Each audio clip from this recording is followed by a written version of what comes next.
It was the spring of 1945. The world was burning, the Reich collapsing, and the Allies were racing not only to end the war, but to uncover the unimaginable. Deep beneath the earth, hidden in ancient salt mines across Germany and Austria, lay the spoils of a continent conquered by greed. Paintings, gold, sculpture, and treasure stolen from the heart of Europe, locked away in the dark, sealed behind iron doors, guarded by silence. When Allied soldiers descended into those tunnels, they expected nothing more than another abandoned German position. What they found instead was a vault of civilization itself. Da Vinci, Rembrandt, Michelangelo, the heritage of humanity, stacked like crates of ammunition. This is the story of one of the greatest discoveries in history. A story of obsession, sacrifice, and the quiet men who risked their lives to rescue the soul of Europe. Before we go underground, subscribe to the channel and join us on a journey through the lost vaults of war. Before the bombs fell, before the world caught fire, Adolf Hitler was not a dictator but an artist. Or at least, he believed he was meant to be one. In the years before the Great War, he wandered the streets of Vienna with a sketchbook and a dream. Rejected twice by the Academy of Fine Arts, humiliated and destitute, he slept in flophouses and sold postcards of painted buildings for pennies. He was a man starving for recognition. And when recognition never came, that hunger curdled into something darker, an obsession not just with art, but with control over beauty itself. By the time he rose to power in the 1930s, Hitler had rewritten his own story. He wasn't merely a failed artist anymore. He was the self-proclaimed guardian of Western civilization, the man who would purify culture just as he sought to purify race. He envisioned a world reshaped in his image, and at its center, a grand museum, the Führer Museum, to be built in his hometown of Linz, Austria. It would be the greatest collection of art ever assembled. And to fill it, Hitler would take whatever he wanted. When German forces marched across Europe, their tanks were followed by special units known as the Einsatzstab Reichsleiter Rosenberg, or ERR. Officially, they were cultural protection officers. In truth, they were thieves, highly educated men with lists, crates, and orders signed by the Führer himself. Their task, to seize paintings, sculptures, and treasures from occupied lands, especially from Jewish families and museums. In Paris alone, over 100,000 works of art vanished into German hands. The Louvre was stripped. Private collections, Rothschild, Wildenstein, Bernheim-Jeune, emptied overnight. Masterpieces by Vermeer, Degas, and Botticelli disappeared behind swastika-stamped crates. Trains loaded with cultural plunder rolled east under the cover of night. But even as the Reich expanded, Hitler worried. Allied bombers had begun to darken the skies. Berlin, Munich, and Vienna were under attack. The Führer's treasures, his trophies, were no longer safe above ground. He needed somewhere indestructible, somewhere eternal. The answer lay beneath the surface of Europe itself. Germany's salt mines, vast labyrinths stretching for miles carved deep into the rock, had existed for centuries. They were cool, dry, and stable, perfect for preserving delicate canvases and ancient wood. In 1943, orders went out to convert several of these mines into storage vaults. Massive steel doors were installed, ventilation systems reworked, tunnels reinforced.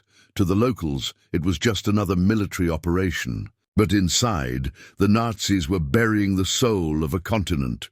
In the Austrian town of Alto See, at the foot of the Totzgebirge mountains, miners noticed an unusual convoy one winter night. Trucks arrived under heavy guard, their headlights blacked out, their cargo unmarked. Inside were crates packed with the world's greatest art, Michelangelo's Madonna of Bruges, Vermeer's The Astronomer, Van Eyck's Ghent altarpiece. It was said that when the miners peeked into one crate, they found a marble hand, cold, perfect, and lifelike, resting in straw as Allied armies closed in. These mines became more than storage. They became tombs of civilization. The Nazis were determined.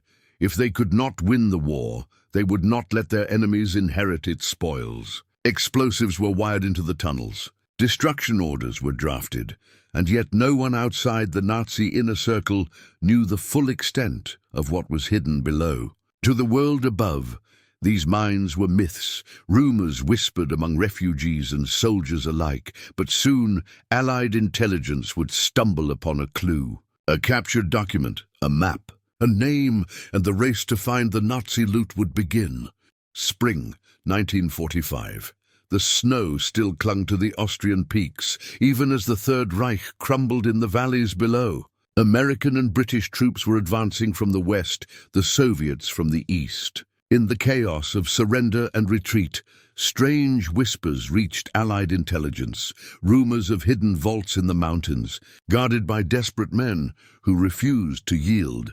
At first, the stories seemed like fantasy. Soldiers spoke of trains full of gold, cathedrals of art buried underground, secret bunkers carved into rock. But one report, intercepted by U.S. forces, changed everything.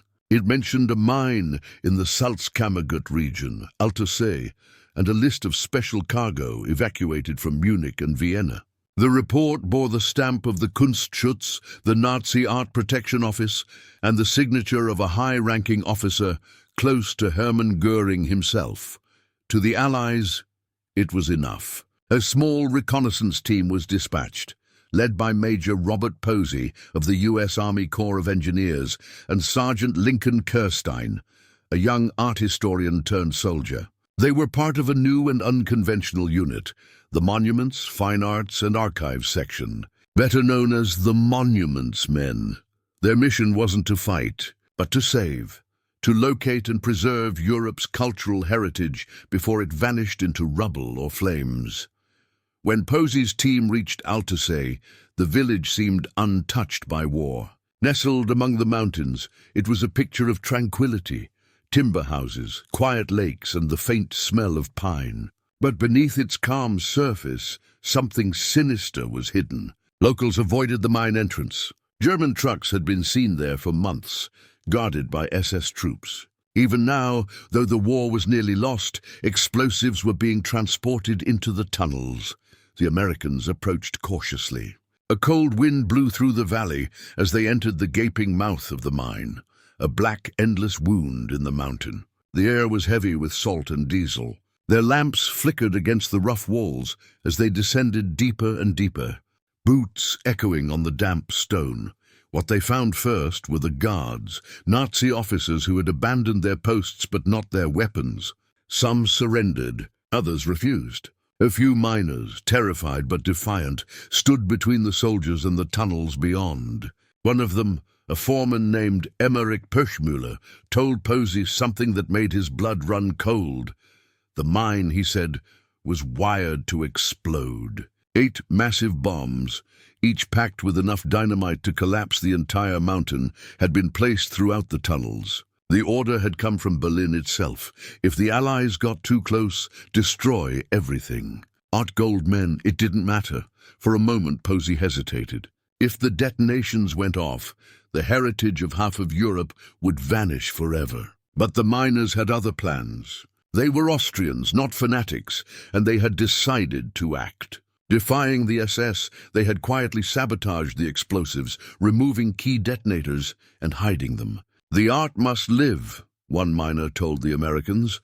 When the Monuments men pushed deeper, they reached a sealed chamber guarded by steel doors. Posey ordered them opened. The hinges groaned as a cloud of cold, stale air rushed out, followed by silence. Then their flashlights caught the outlines of something impossible.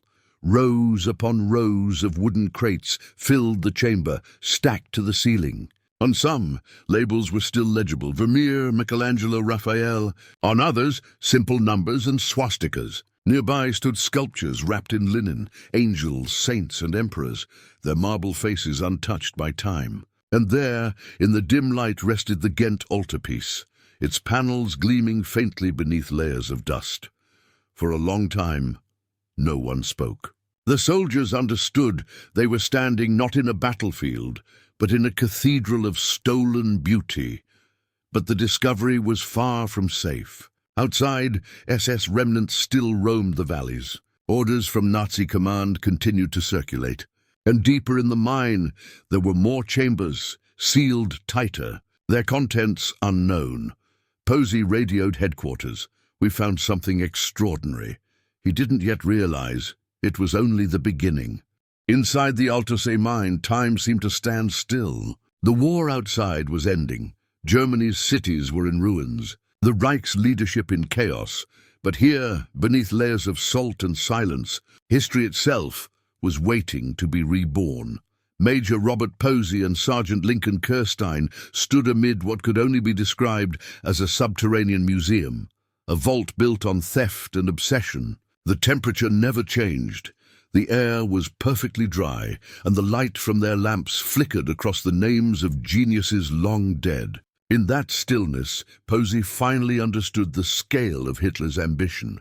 This was not looting for profit, it was conquest through culture. The monuments men began their work methodically.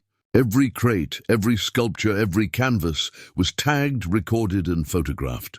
Some were labeled with the letters ERR, evidence of the Einsatzstab Reichsleiter Rosenberg, the Nazi art theft task force. Others bore markings from Göring's personal collection. There were even crates stamped Linz Museum, confirming the Führer's dream of building his ultimate gallery. But as they dug deeper into the mine, something else emerged. A hidden set of ledgers. They were written in meticulous German script, lists of names, collection numbers, and acquisition notes. To the untrained eye, they looked like ordinary inventory books. But to the monuments men, they were keys to a web of crimes stretching across Europe. Each line represented a family destroyed, a heritage erased, a culture looted. One entry read simply, Rothschild Collection.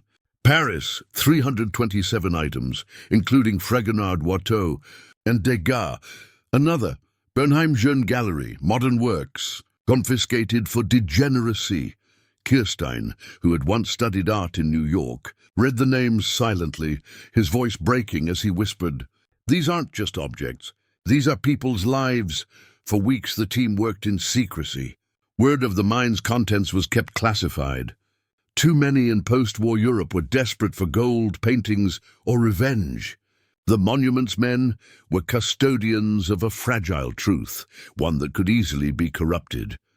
As they unpacked the crates, they began to notice patterns. Certain works were catalogued not by museum, but by private collector. Many of them Jewish families who had disappeared into the camps. Letters were still tucked into frames, receipts attached to sculptures, even photographs showing the art in elegant Parisian homes before the Nazis came. And then came the discovery that shook them all, a series of personal orders signed by Hermann Göring himself. The Reichsmarshal had used the war as his private auction house, sending agents to choose what pleased him most. Notes scrawled in the margins betrayed his greed. "Keep for my collection, too modern, discard, send to Carinhall." Posey stared at those pages for a long time. "This isn't just plunder," he muttered. "It's policy." But amidst the order and precision of the ledgers, one mystery stood out. A section of the mine had been walled off, inaccessible even to the engineers who maintained the ventilation systems. The records hinted at something stored there, listed only as Sonderauftrag, special assignment. The word carried weight in Nazi terminology.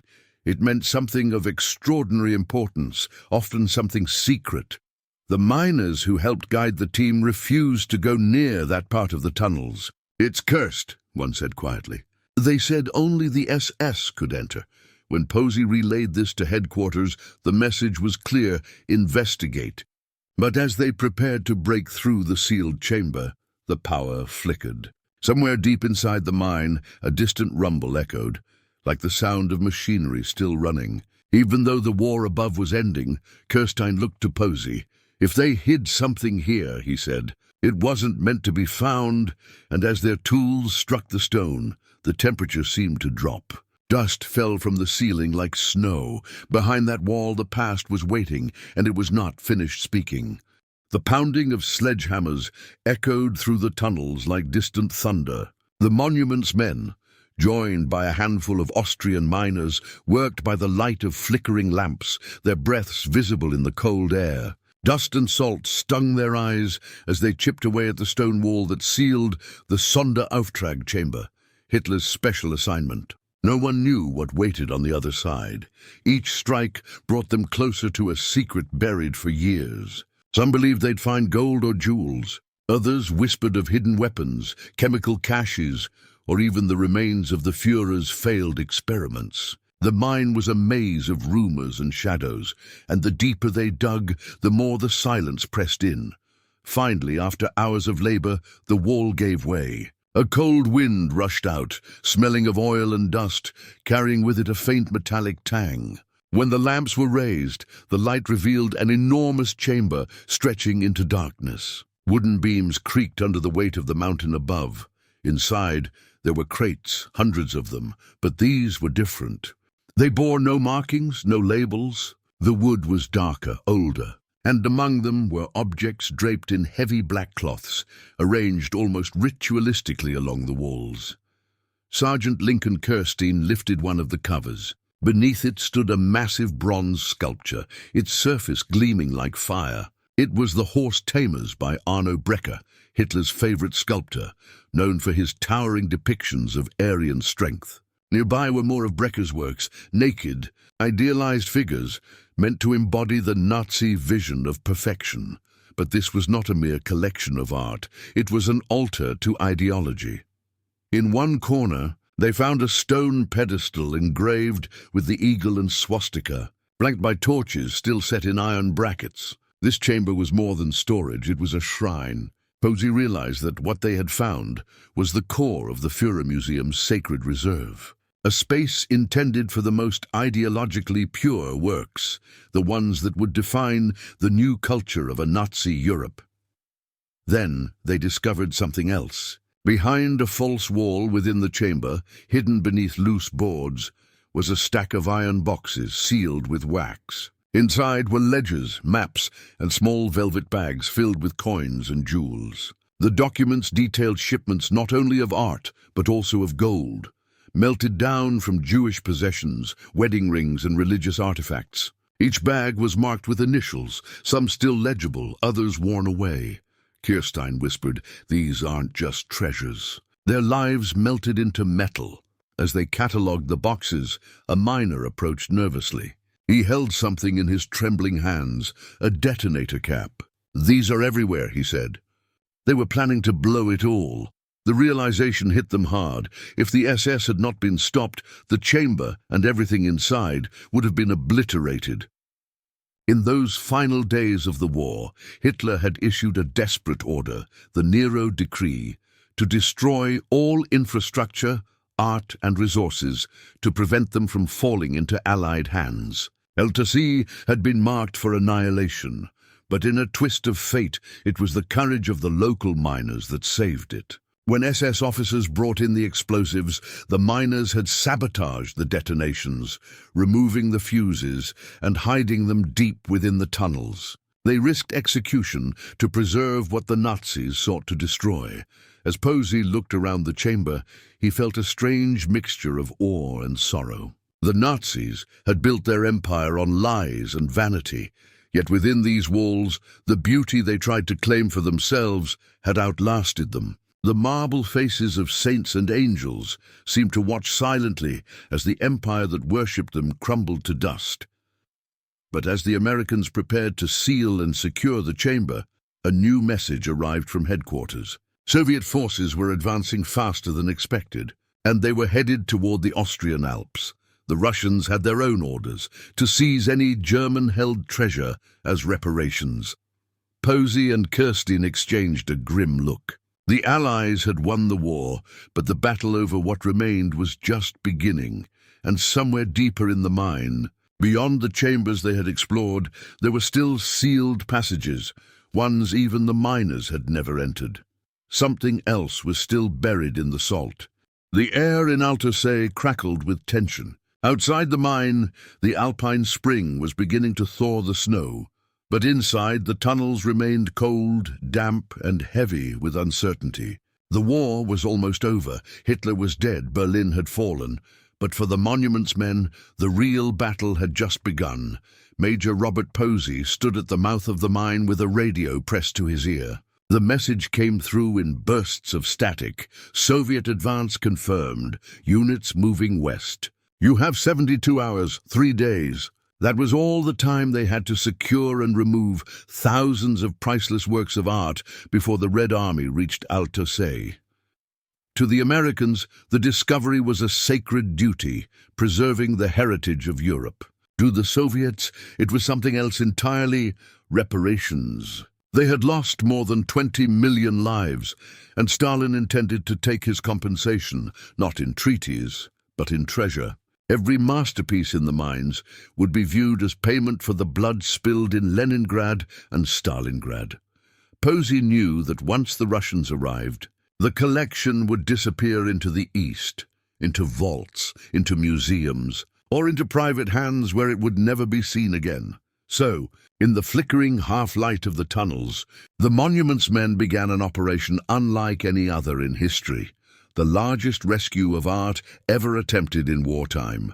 They worked in shifts around the clock. Miners and soldiers carried crates by hand through narrow shafts, each marked with numbers that corresponded to inventories scribbled in ledgers, now smeared with sweat and salt. Every step echoed with the weight of civilization. The crates were loaded onto military trucks that crawled down the winding roads toward Allied command posts in Munich. In each convoy, guards rode with rifles slung across their chests, not to fight the enemy, but to protect humanity's memory. Kirstein was everywhere at once, shouting orders, checking lists, and photographing each object before it left the mine. When a crate was opened to confirm its contents, the men would fall silent. A vermeer glowing beneath a thin layer of dust. A Rembrandt self-portrait, the artist's eyes still alive centuries later. Even the most battle-hardened soldiers paused, realizing that this, more than anything, was what they were fighting for, proof that civilization could survive barbarism. Yet as the evacuation continued, ethical questions began to emerge.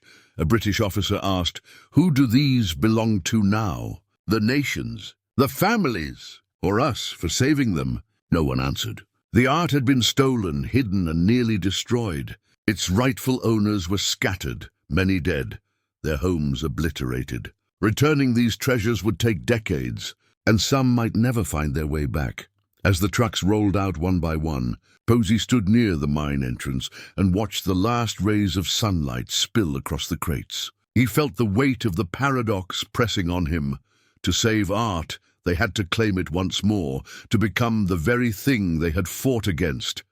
Men taking what was not theirs.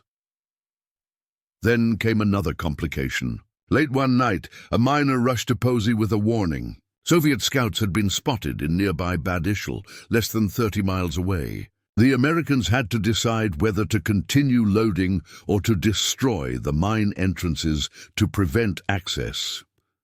Posey hesitated only a moment. "We're not burying history," he said. "Not again." They doubled their efforts. Engines roared through the night, headlights cutting across the alpine mist. Soldiers moved like phantoms, sweating and cursing as they pushed the last crates toward the surface. By dawn on the third day, the final trucks were gone. The tunnels lay empty, silent once more, except for the soft drip of water echoing through the chambers. When the Soviets arrived hours later, they found only dust, footprints, and the faint scent of oil. The treasure of the Reich had vanished, spirited away by men who understood that victory meant more than territory. It meant saving the past from oblivion. But as Posey left the valley, he couldn't shake the feeling that they hadn't found everything. The miners had spoken of deeper tunnels, sealed before the Americans arrived, tunnels no one had dared to open, and in those unseen depths, some believed, another secret still slept in the salt. When the trucks disappeared down the alpine roads, leaving Altosse behind, silence reclaimed the valley. The war in Europe was over. The Reich had fallen, its banners burned, its leaders either dead or in chains. Yet for those who had walked the tunnels of the salt mines, victory felt strangely hollow. Major Robert Posey stood one last time before the yawning mouth of the mine. The air was still heavy with salt and memory. Somewhere inside, faint echoes of their labor lingered, hammer strikes, footsteps, the shuffle of crates. But now it was quiet. Beneath that mountain, humanity had buried not only its art, but its sins. In the weeks that followed, Allied convoys carried their priceless cargo to Munich's central collecting point, a makeshift museum in a bombed-out building that became, for a time, the beating heart of European culture. There, under the supervision of the monuments men, thousands of works were unpacked, cleaned, and documented. Art historians, soldiers and curators worked side by side, tracing the ownership of each painting, each sculpture, each fragment of history. The process was painstaking, haunted by loss. Many of the names written on the Nazi ledgers had no one left to claim them. Entire families had vanished into camps and ashes. Lincoln Kirstein would later write in his journal, "We saved the art, but we could not save its people." The monuments men faced endless questions, legal, ethical, and moral. Who had the right to decide where a Vermeer or a Michelangelo should go? Should they be returned to the nations from which they were stolen, or to the heirs of the murdered collectors who once cherished them? Every crate opened brought both triumph and tragedy. Still, they persevered. One by one, the treasures of civilization found their way home. The Ghent altarpiece was returned to Belgium. The Madonna of Bruges journeyed back to her church, escorted by soldiers who guarded her as if she were a living being. Museums in France, the Netherlands, and Italy began to reopen their doors, filling empty walls with color again.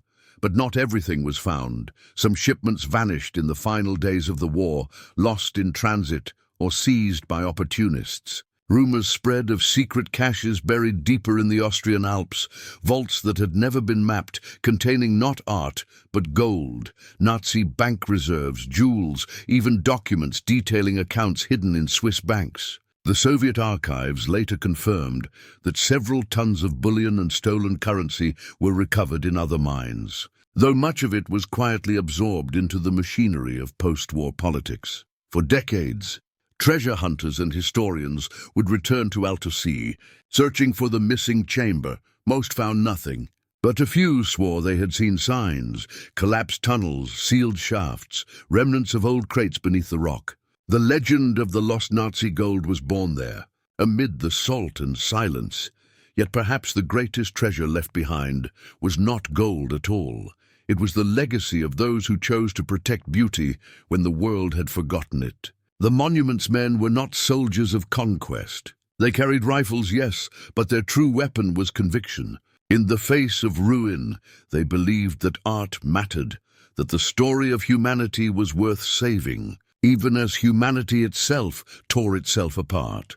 When Major Posey returned to the United States, he carried with him more than photographs and reports. He carried the weight of what he had seen, the evidence of both genius and cruelty. In a letter to his wife, he wrote, "Down there in the darkness, I realized that civilization isn't measured by what we create, but by what we choose to preserve." Years passed. The mines were sealed, then reopened as historical sites. Visitors today can walk through the same tunnels where soldiers once uncovered the heart of European art. The walls glisten with salt crystals, and faintly, if one listens closely, it almost sounds like whispers of miners, of artists, of the ghosts of the past, reminding us that beauty can survive even the worst of humanity. Many of the monuments men returned to quiet lives, teachers, curators, writers.